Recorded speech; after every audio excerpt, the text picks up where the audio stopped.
Scammers, recruiters and syndicate members will face mandatory caning of 6 to 24 strokes under new laws, while mules who provide bank accounts, SIM cards or Singpass can get up to 12 strokes at the court's discretion. Scams now make up 60% of all reported crimes, with about 190,000 cases and some $3.7 billion lost between 2020 and the first half of this year. Bahajjaj with more. Introducing caning as a punishment, the Home Affairs Ministry describes the move as one to better deter and punish those who commit or facilitate scams. This is in addition to increased maximum imprisonment jail terms. Let me assure members that genuine victims who are found to have been deceived into providing a scam enabler would not be affected by the introduction of caning as a punishment. The existing offences do not penalise genuine victims in the first place. The Ministry will continue monitoring the scam situation closely and will further increase our penalties if needed. Several MPs argued for even harsher penalties, including Mr. Seah Yao Chen, who called for punishments to be aligned with drug offences.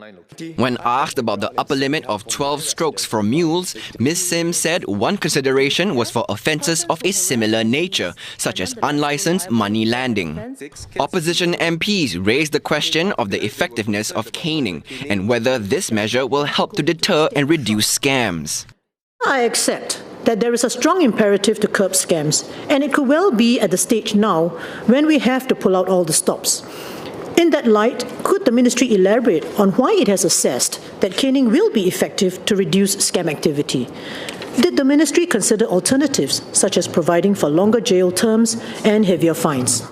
I would like to assure the members that introducing stiff penalties is not the only anti-scam measure that the government employs.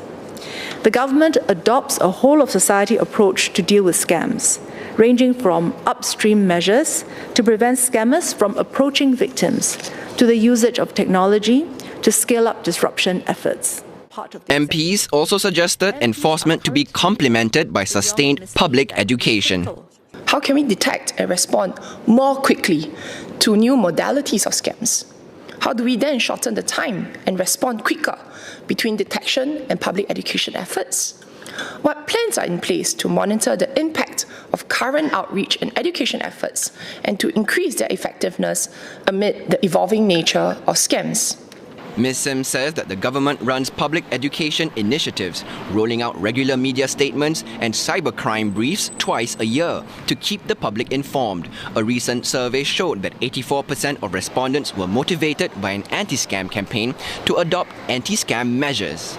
Even as caning is introduced for scams, it will be removed or made discretionary for certain offences. These include acts of endangering passenger safety on the train, vandalism of non-public properties, and prostitution-related offences.